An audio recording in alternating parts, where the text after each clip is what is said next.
Bonjour et bienvenue dans le dernier épisode de la saison 2 de votre web-série Il était une fois. À cette occasion, Mathieu et moi-même souhaitons partager avec vous quelques secrets de cette production.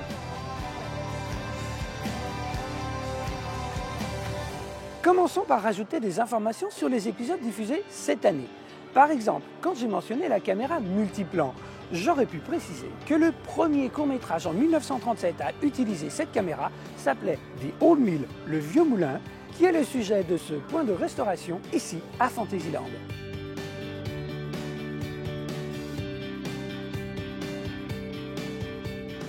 Pour compléter l'épisode sur les villes américaines représentées à Main Street, USA, sachez que l'architecture du Disneyland Hotel s'inspire de celle de l'hôtel Del Coronado à San Diego en Californie. Dans ce même épisode, je dis que City Hall est inspiré par deux villes.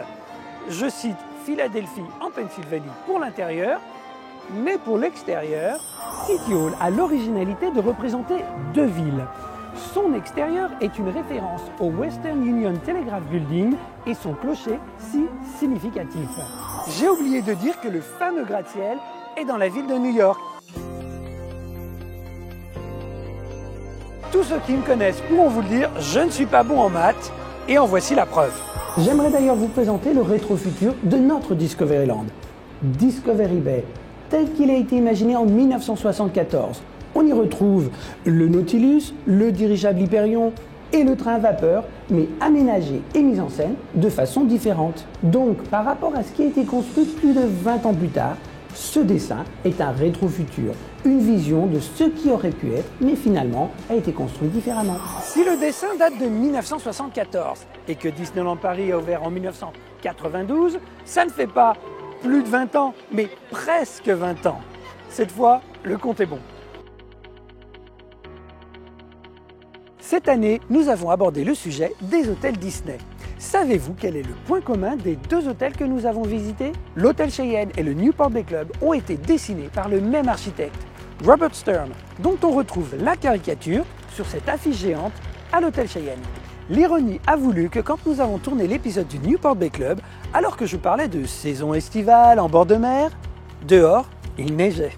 Si la neige au Newport Bay Club a été une surprise pour nous, cet indice au steakhouse est celui qui vous a le plus dérouté.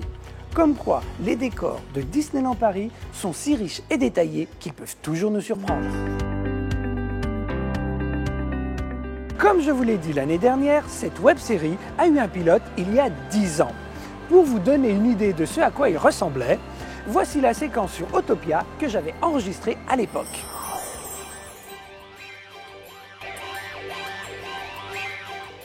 Ce que j'aime à Autopia, c'est que tout le monde peut conduire une voiture, surtout les enfants et même les adultes qui n'ont pas de permis, comme moi.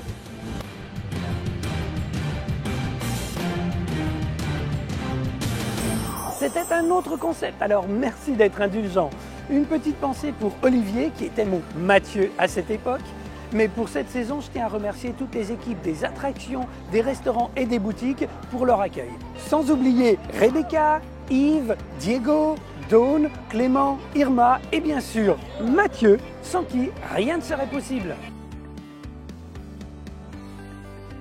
Dans vos commentaires, nous avons pu lire des demandes sur les expansions du parc Walt Disney Studios. Je comprends votre intérêt, mais encore un peu de patience. Vous l'aurez compris, même si nous ne pouvons pas prendre en compte tous vos commentaires, ils sont très importants pour nous. Mais ce qui nous touche le plus, ce sont les rencontres que Mathieu et moi faisons lors des tournages. Que ce soit lors de ces rencontres ou dans vos commentaires sur les vidéos, merci pour tous vos témoignages.